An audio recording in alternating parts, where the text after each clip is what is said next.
Okay, we are interviewing today Terry Fujikawa, and it is on January 19th, 2011, in Torrance, California.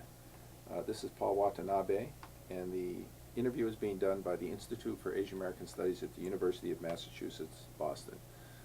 Good morning, Terry. Morning. Uh, let's begin with the present. Maybe you can tell us a little bit about what you're doing now, and briefly about what you're doing with your life right now. Right now, my husband and I are very busy helping the 100th Infantry Battalion veterans, of which he is the current president of the mainland chapter. The main headquarters is in Honolulu, of course, because the 100th was started in Hawaii, the 100th Battalion. But Sam and I are very busy also being volunteers here at the Gopher Brook National Educational Center. And it keeps us very busy because it's, especially now that many of the veterans, were losing them because of our age and time and everything. Sam gets called upon a lot. And so we both go to many of the events that are said. They say, oh, we want as many veterans as possible to attend. And it's just one thing after another. But it's very rewarding because we feel that whatever we do to help in this way, it's going to help the legacy of the wonderful work of sacrifices and the bravery of the fierce fighting that the 100th 442nd MIS men did during the World War II. It's wonderful that you and your husband are keeping alive this important part, not only of Japanese American history, but really of the nation's history. Let me now take you back to, if you can just tell us a little bit about where you were born and your family, your parents, siblings that you might have had. I was born in San Francisco in 1926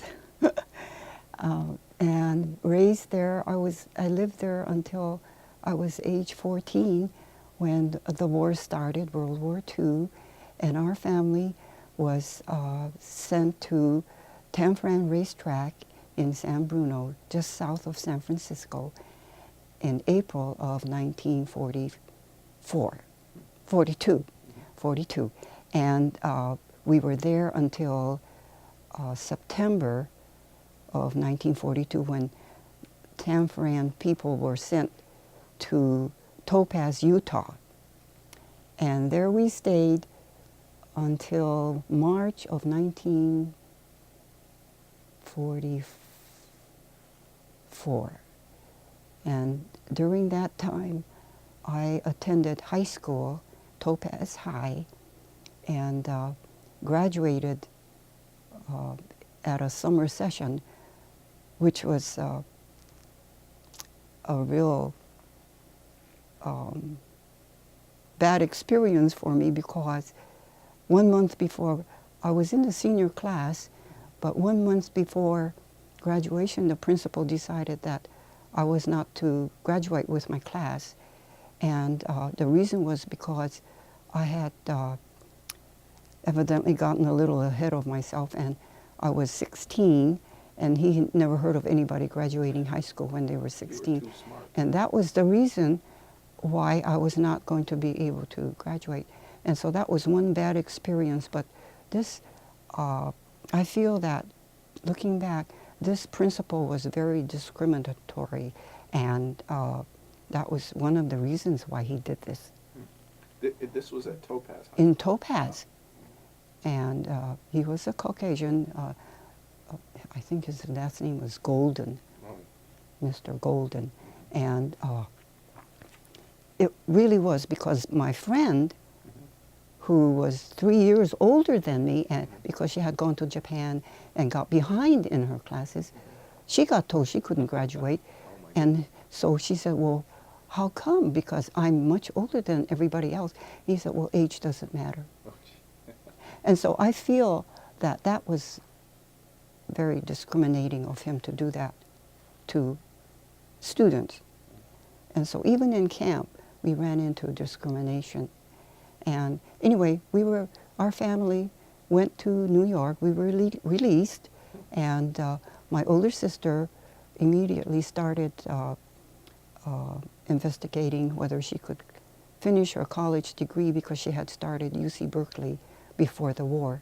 And the Japanese American National Student Relocation Council at that time was already being very active and helped her enter Hunter College in New York City. And so she was able to continue. But I continued working at the national headquarters of YWCA until my parents decided that I should finish my schooling. And so I was allowed to apply to colleges outside of New York, and they chose Boston University because that wasn't too far from New York. And the National Japanese American Student Relocation accepted me as an applicant, and I was able to enter Boston University because of their help. And let me stop you right here, because I want to pick up the story again, but so I'm going to remember that you're on the verge of going to Boston University. But if you don't mind, can we go back just a little bit again? So you were in high school at just before internment. You were in high school in San Francisco at Lowell High School, as yes. my understanding. Yes. And if you wouldn't mind, just if you have some thoughts or memories about when the war started. So you were a high school student at the time, and with your family. And do you have any memories of when the war started and when the evacuation order came down? A little bit. It's such a long time. Yeah. But I remember the principal of Lowell High School called a special assembly right after the war started and urged the students that they should not, because already some of the students were calling us names and Japs and whatever, and he didn't want that. He wanted the students to behave, and so there was that, and of course all the packing and selling of our household goods and everything was a big problem for my parents, and so I don't really remember whether we got in their way or whether we helped them or not. You've mentioned your sister. Was that your only sibling? Yes, my older sister, Aiko, had already started UC Berkeley, and she was still trying to continue. Right. It meant commuting from San Francisco to Berkeley every day, but she went as long as it was safe to go. I think bad things were beginning to happen, and dangerous as far as my parents felt. And so I think by the time we were actually evacuated, we didn't have too much notice to gather up, only what we could carry. The rest we had to somehow think of storing it in a friend's garage or basement, which we had a friend who was using her basement to store her friend's things. The house that we lived in was on Buchanan Street.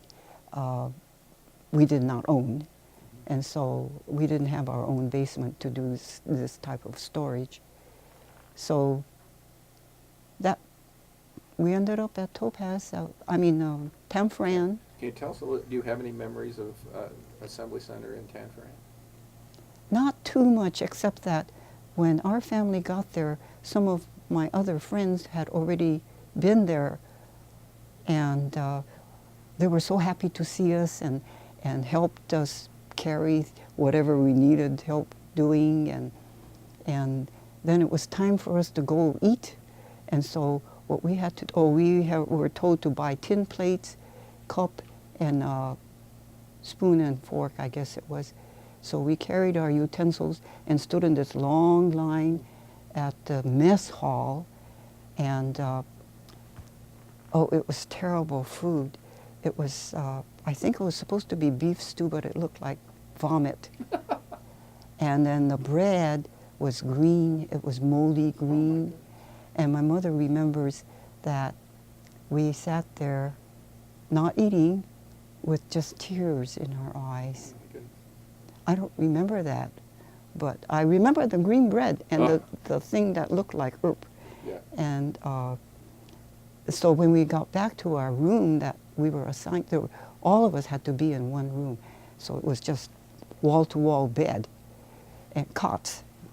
And our friends who had helped us found this last box of fried chicken that my mother had cooked that was supposed to be our last meal.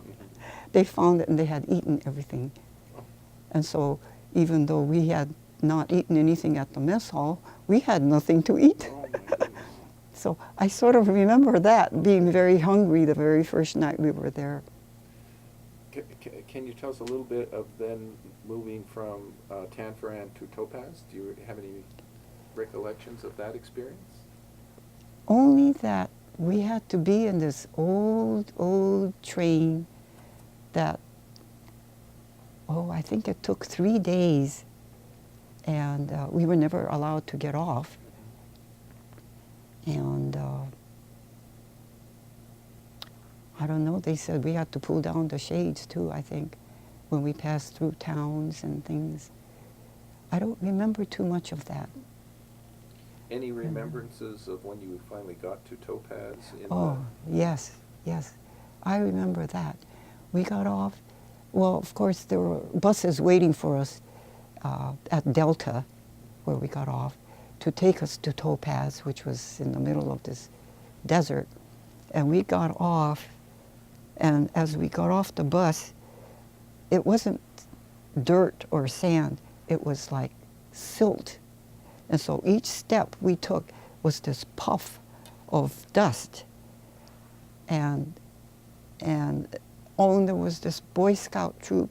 They were playing a welcome song. I can't remember what the song was, but they were trying so hard to cheer us up. But then we weren't really ready to be cheered up. And then we got hustled into lines where we had to apply for a room that we could all be together. And my father did all that, of course. And we just had to sit around and wait while it was finished. And of course, other friends of ours had reached there, and they were sort of waiting around to help us settle into our room, one room. But that was what I recall.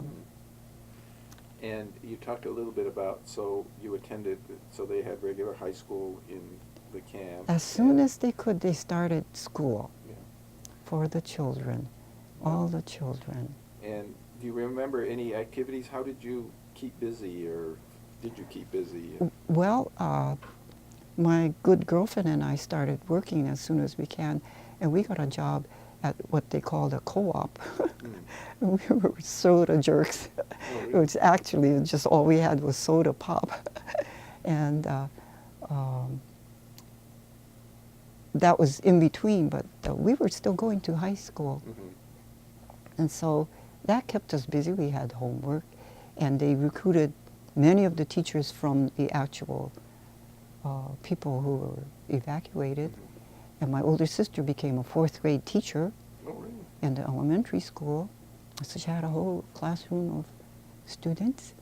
And there were two areas for elementary school and one big area for the high school. And so I thought, I'm going to put myself back. I was supposed to be in the senior class, so I put myself back into the junior class so that I would be with, at that age, age is very important. Mm-hmm. And so I never told anybody how old I was, but I put myself back into the junior class.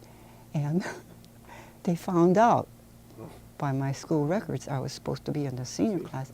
So they stuck me back in the senior class. And that's why that thing happened about 1 month before graduation. The principal decided to get into the picture. How did that ever get resolved? So you clearly, you graduated ultimately. Well, yes, I had to attend summer school. Mhm. And that was a big joke because summer school ended August the 13th. I'll never forget. But my birthday, it wasn't until October the 1st. Right. So I was still 16.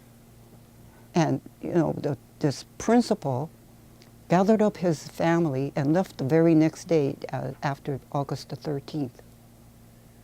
So you were telling us a little bit about some of the discussions about the possibility of going to college, beginning, I think, with your sister is what you implied. Yes, yes. And so some of these discussions clearly took place in your family and then with some outside individuals in the council. Can you expand upon that a little bit? Yes, there was this War Relocation Authority that had been set up in many of the large cities, and through them, they had found out about this Nisei Relocation Council, which was headquartered in Philadelphia. And so I made many trips to Philadelphia for interviews with this council to see if I was eligible, or my school grades and my interests and. Can you tell us just a little bit, and I want to pick up on that again, can you tell us a little bit about, so your family was able to leave the camp in Topaz and during the war relocate in New York, if I'm not mistaken? Yes. Can you just tell us a little bit about that process? Do you remember that, and how your family was able to be able to move during the war? Yes. When we were given permission to leave camp, we were all given $25 each. Mm-hmm. And my father picked New York because through his travels from working for the import-export firm, he knew that that would be a good place because there are many, many good schools in and around New York. And that's why we ended up in New York. But it took, I think it took at least 2.5 days to get from Topaz to New York, because we had to stay overnight in Chicago, I remember. Mm-hmm. And but when we got there, immediately War Relocation had arranged for us to rent an apartment off of Broadway near St. John's Cathedral, which is quite lovely. And but we were all squashed into this very small apartment.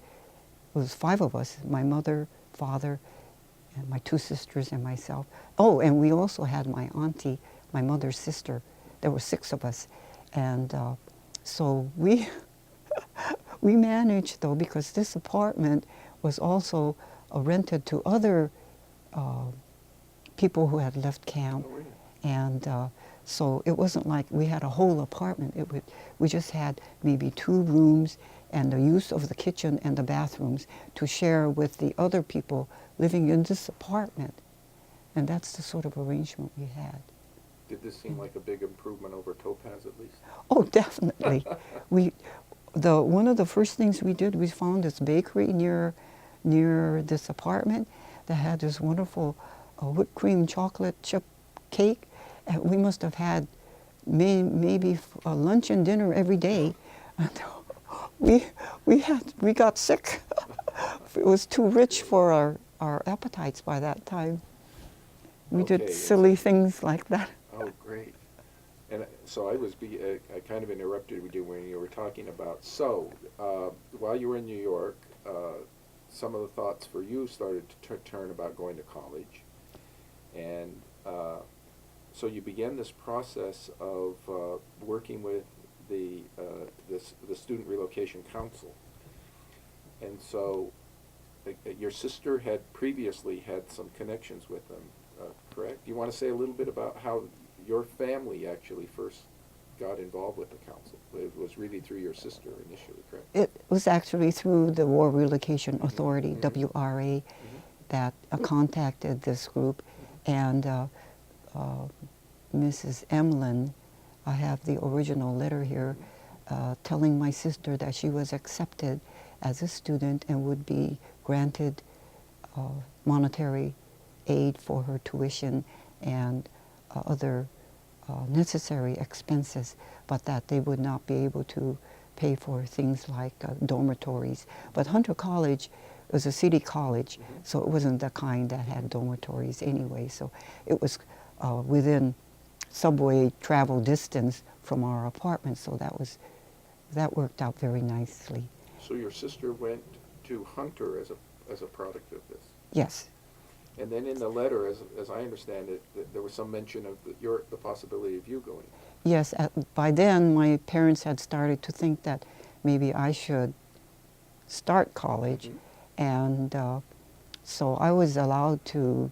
By then, my younger sister, who had not finished high Mhm. school, was finishing high school in New York, and so she had sort of caught up to me. Yeah. And I didn't want to be in any same classes with her because Right. she's very smart. And so I was allowed to apply to colleges out of state. Ah, I see. And Boston University was the one that they chose, my parents, because they felt it was close enough to New York City that I needed to get home. I would be able to somehow do that. And um, the council, the World Relocation Student Council, paid for my tuition and I think part of my dormitory expenses. My goodness. But by then, my parents were both working. My mother, who had never worked, was working in a millinery shop, and my father had found a job at the Mount Sinai Hospital in the record room, and he hated that job. And because he was a director of a big company before. Oh, really? Anyway, we all needed to work, and I worked too, and so did my older sister. And I actually worked at the YWCA headquarters, and they helped me take my entrance exams to Boston University by not having to go there all the way to Boston, but I took my exam right there in New York, Wow. and because they got permission from Boston University that I do that. And luckily I passed my exams. And, Uh, and I do want to now really pick up on your experiences at Boston University. But you had mentioned that you had traveled to Philadelphia a couple times to interview. So can you tell us a little bit about that process? Because so the council had you talk to them a little bit before you selected which university you were yes, going I to? think they sort of helped me choose which ones I should actually apply to I see. because of experiences that they had already had with other students, and knew that perhaps this one or that one will be more likely to accept a Japanese during World War II. Yeah. Wow. And so, So you went through that process with them, and you said you applied to a few different colleges and universities. Yes. And do you recall whether you got accepted to all of them, or? one was Baldwin,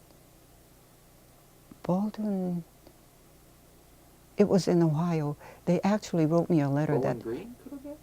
Baldwin, No, I'm guessing. There's a Bowling Green as a university. I in think it Ohio. was. Yeah, I think Bowling it Green, was. Ohio, It was a well-known college, Uh-huh. and they actually wrote me a letter and said they will not accept me because I'm Japanese. yeah.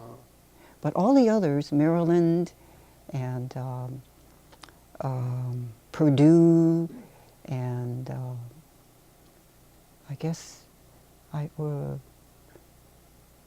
applied to 2 or 3 others besides Boston, but Boston was the one that my parents chose because my father liked that. Okay. He had been to Boston.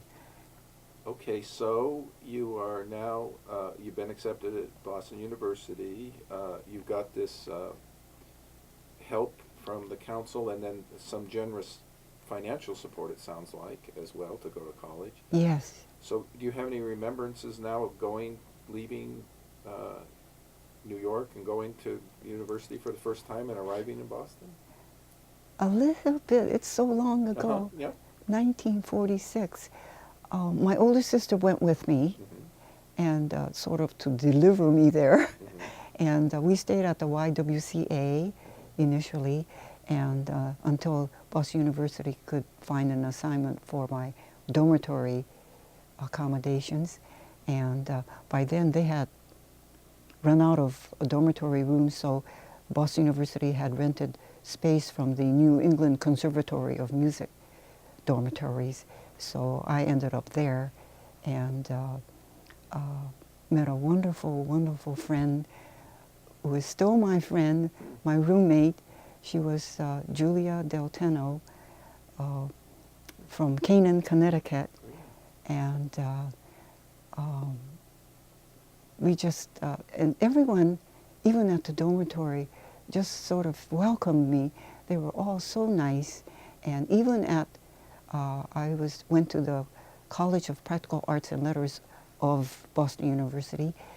I don't know if they were warned that a Japanese was going to be attending, but everyone was so good to me, welcomed me, and they only had to learn one new name, and so they were so happy that they could say my whole name, Teruko Nakamizo.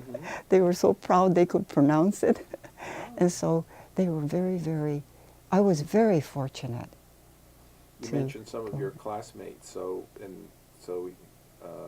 of which it sounds like even your roommate is still a friend after all of Yes, I just years. talked to her last week. My goodness. About an hour and a half, we just talked about all kinds of fun things that we did together, and we just had such a good time. Did you have, going into this, do you remember having any concerns about going to the university and being Japanese and a time when I did. Japanese might have I been a bit of did. a... There were several incidents in New York City while we were living there that were not good, very unpleasant, and sometimes scary. A woman walked up from behind my sister coming home from college one day with a book and slammed my sister's head with the book and yelled at her for being a Jap. And scary things did happen to us. And butcher stores wouldn't sell meat to my mother. We all had ration coupons, and they wouldn't accept it. And so, I don't know, my mother got chicken, I guess. But anyway, we ran into a lot of things like that that I worried about when I first left home. But, the people at the YWCA warned me. They said, now you remember that Boston is a very proper city, and people are very sort of not too jovial and friendly, so they might even be cold, and so don't be too scared. But they weren't. They were so nice. Everybody I encountered were just so eager to try to get to know me, I guess, and I was very fortunate.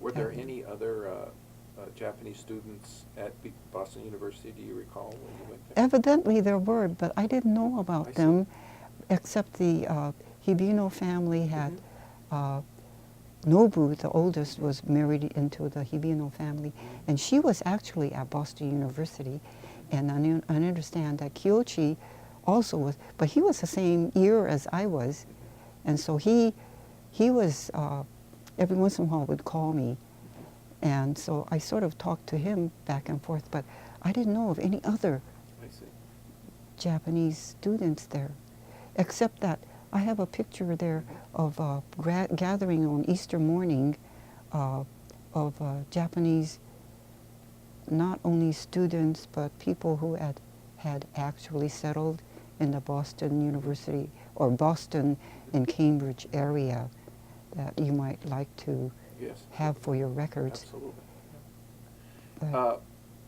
When you got outside the campus, although Boston University very familiar with it. Sort of is right in the city. It's not almost like a separate campus. So the city and the campus are about the same.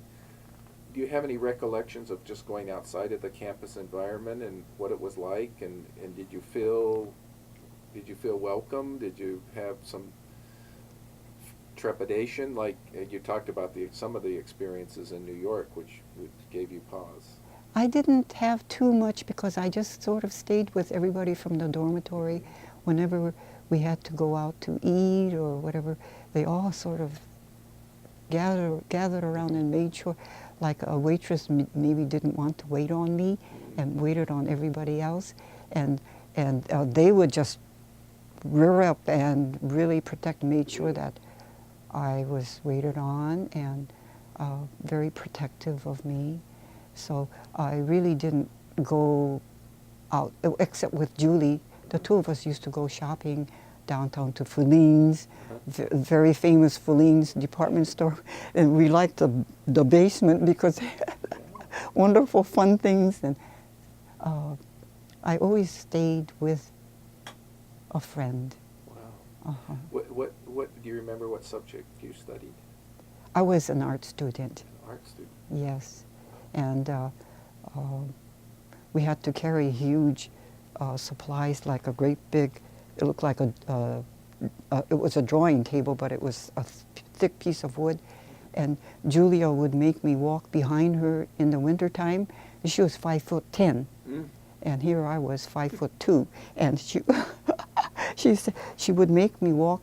No, the snow used to get like 2 feet high in the wintertime. Still does. It still does, yeah.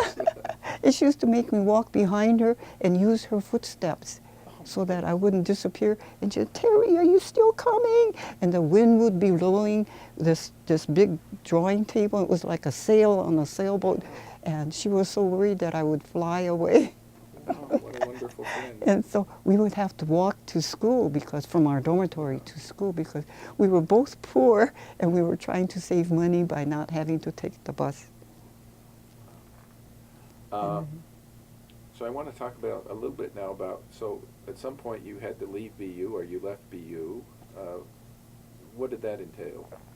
Well, I got my associate's degree and went back to New York to live and work. And I went back to the Y. They always hired me, even on Easter vacations, 2 weeks, so that I could earn money towards my college. And so I didn't have to look for a job. But I did, because I had majored in art. I actually found a job with Henry Billings, who was at that time a well-known American artist. And his good friend was Isamu Noguchi. And when I went for my interview, all the other interviewees had these real neat little portfolios. And here I still had my great big huge 20 by 30 folder with artwork that I had done in school.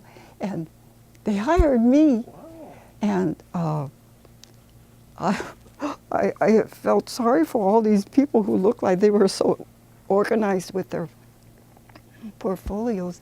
But it was because this Henry Billings, who was the art director, knew Isamu Noguchi.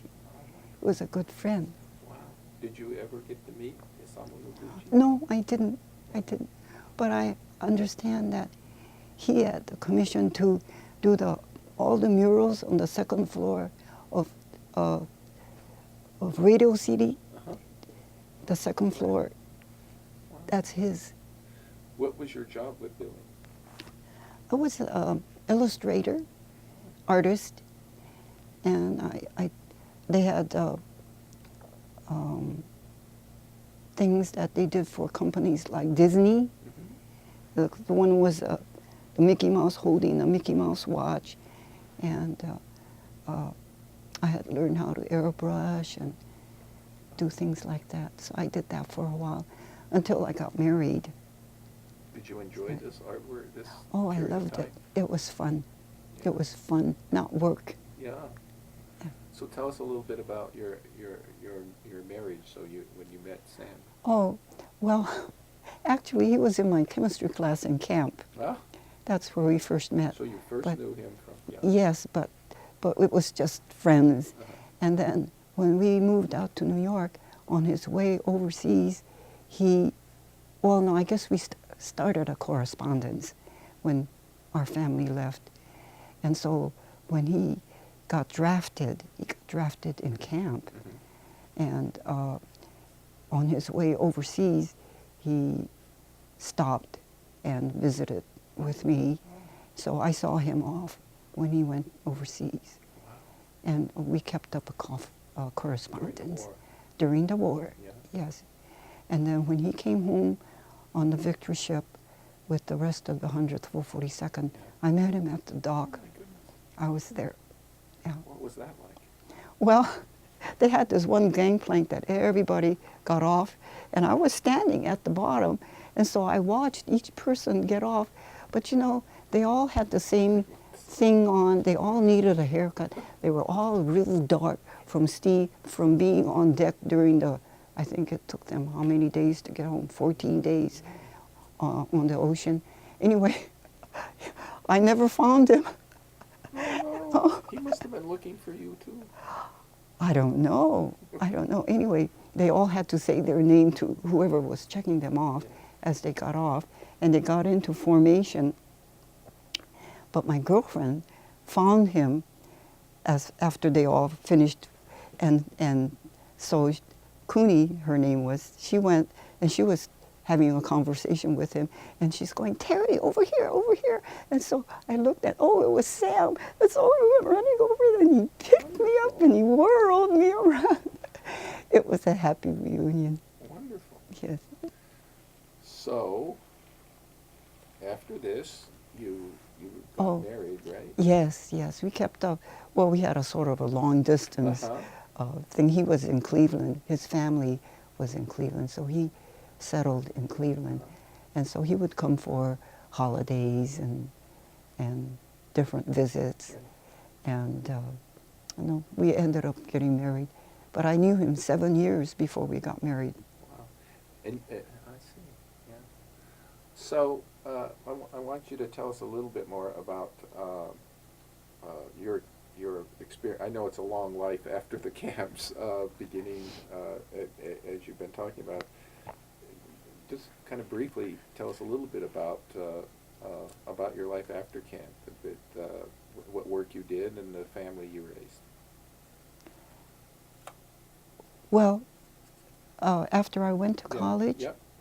and then I worked for 2 years for this advertising agency as an artist, and then went to Cleveland after we were married, and I worked for American Greetings as an artist designer, and until every summer Sam and I would come to California for our vacation.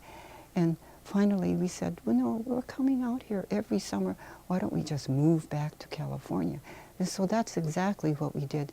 And in the meantime, we were trying to have children and we didn't. And so it was a good time to move. And we did hear that there were some agencies here who had Japanese babies to adopt. So we even thought about that. And so we moved back to California. And I ended up working for Rand Corporation. And amazing, for a while you get your secret clearance, you have to sit in this area, what they called it cold storage, because you don't have everyone at that time at Rand had to have a clearance, a secret clearance. And what I went into was a little bit more involved, and so, but I got my secret clearance immediately because the FBI already had all my records, and some of the other people I started with, they were there for months. But I started working at Rand very, very nicely, and then they started doing top secret things, and I needed this extra top secret, which also went very smoothly because the FBI already had my records, and it took other people a long time to get their top secret clearance. But I can't talk about what I did, but it was very, very exciting and very rewarding. And then I was there 18 and a half years, and Honeywell came, and by then I was 50, 51 or something, and Rand helped me finish my degree. I went to Immaculate Heart College while I was working at Rand, and I finished my bachelor's there at Immaculate Heart, and also connected with art, but I had a secondary subject that was social studies, for which I wrote that term paper that I'm leaving with you. Oh, I think that explains a lot about how I felt. I remembered how I felt.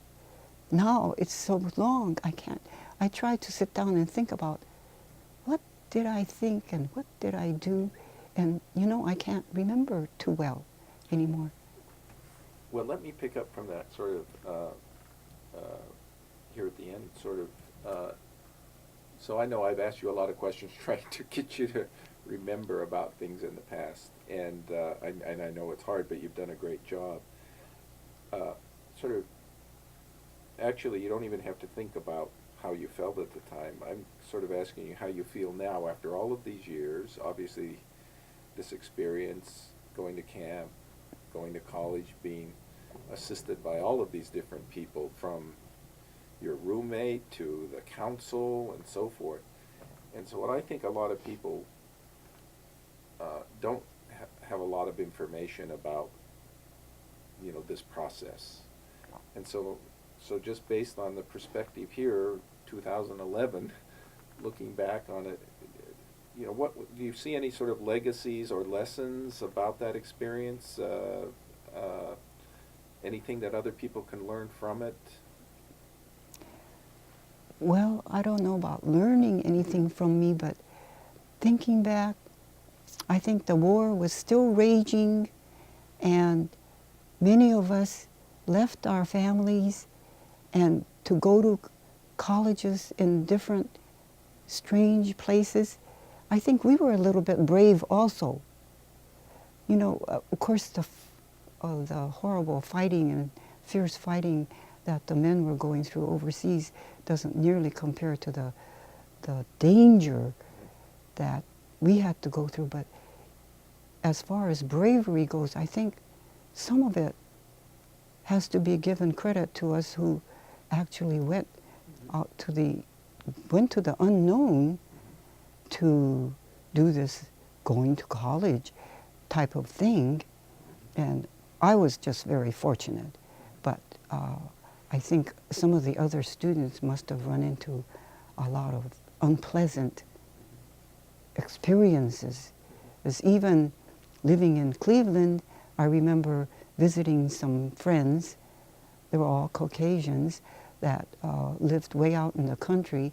And at one time, I was going down the hill to where this friend lived, and some woman came out, flying out of her house, and started hitting me all over.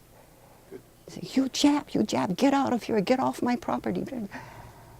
And it was like, this has been a long time since anything like that had happened to me. And I was in a state of shock. And so by the time I reached my friend's house, they were just all around me and protecting me. And then one couple went up and yelled at this woman for doing that. Just, don't you know her husband fought overseas for America and risked his life so that people like you could live freely the way you are. And I guess this woman my friend yelled at this woman and told her all kinds of things like that. So even that sort of things will happen.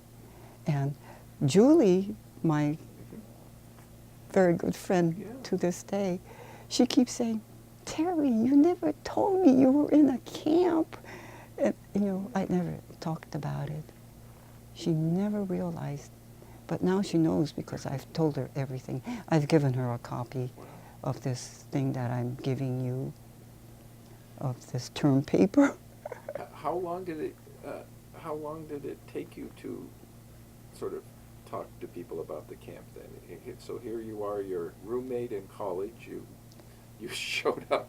She made these, so, and ultimately you wrote this term paper, but it doesn't was sound not like it's until an experience you talked a lot about early on. I actually didn't talk too much about it to people other than Japanese, Mhm. people who either were in camp with me or other Japanese people, because nobody would understand. Was it painful to think about some of Yes, that? Yeah. I think it was painful. And that's why I say that those of us who left family and home to just go to a strange place to go to school were sort of brave Mhm. to do that. Yeah. Well, thank you. That's a great point to end on. Oh. I appreciate everything you've done, and it's been a great listening to you. This is wonderful information. Well, you have my permission to delete anything. No, we're not going to delete anything. Every word was precious. So thank you very much. You're welcome.